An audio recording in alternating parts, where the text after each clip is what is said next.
Indian council act 99 legislative കൗൺസിലിനെ expand ചെയ്തു. Central കൗൺസിലിലെ മെമ്പേഴ്സ് 16 നിന്ന് 60ആയി.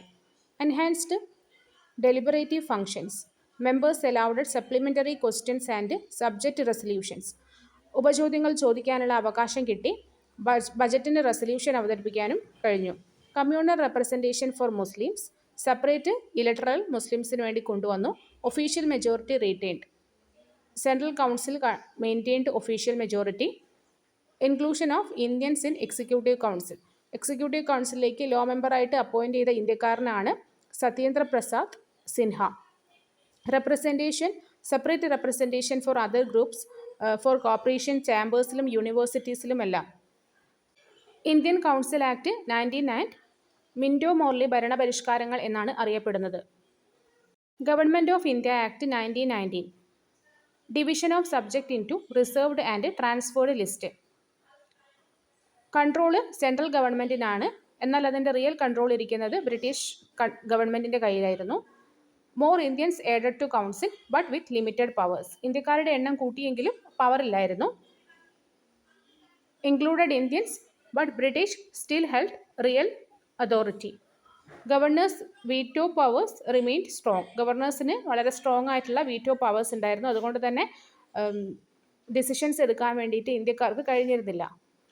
മൊണ്ടേഗോ ചെംസ്ഫോർഡ് റീഫോംസ് എന്നാണ് അറിയപ്പെടുന്നത്. Indian legislative council at central replaced by cameral system. ഇപ്പോഴത്തെ lower house, upper house, Rajya Sabha, Lok Sabha പോലെയുള്ള സിസ്റ്റം കൊണ്ടുവന്നു. സെപ്പറേറ്റ് ഇലക്ട്രൽ ഫോർ ആംഗ്ലോ ഇന്ത്യൻസിനും ക്രിസ്ത്യൻസിനും സിഖിനും സെപ്പറേറ്റ് ഇലക്ട്രൽസ് കൊണ്ടുവന്നു. ഡയാർക്കി ഇൻട്രൊഡ്യൂസ് ചെയ്തു. Reserved subject managed by governor and his executive council including law and order, finance, police and irrigation. Reserved subject governor ആയിരുന്നു control ചെയ്തിരുന്നത്. അതിൽ വന്നത് law and order, finance, police, irrigation. Law and order, finance, police, irrigation. Transferred subject administered by Indian ministers responsible to legislative council including education, health, agriculture, local self government. Reserved സബ്ജക്റ്റിൽ തീരുമാനമെടുത്തത് governor, transferred സബ്ജക്റ്റിൽ Indian ministers ആണ്. Reserved സബ്ജക്റ്റിൽ law and order, finance, police, irrigation. Transferred സബ്ജക്റ്റിൽ education, public health, agriculture, local self government.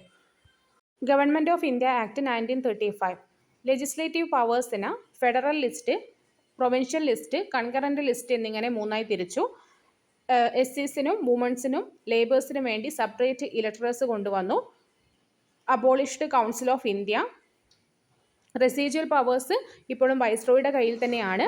Abolished dyarchy in provinces and introduced it in central. സെൻട്രലിലും പ്രൊവിൻസസിലും dyarchy കൊണ്ടുവന്നു. RBI വന്നു. ഫെഡറൽ കോർട്ട് സ്ഥാപിച്ചു. Federal public service commission രൂപീകരിച്ചു. Provincial public സർവീസും കൊണ്ടുവന്നു. Bicameral system introduce ചെയ്തു 6 ഔട്ട് ഓഫ് 11 പ്രൊവിൻസസിൽ.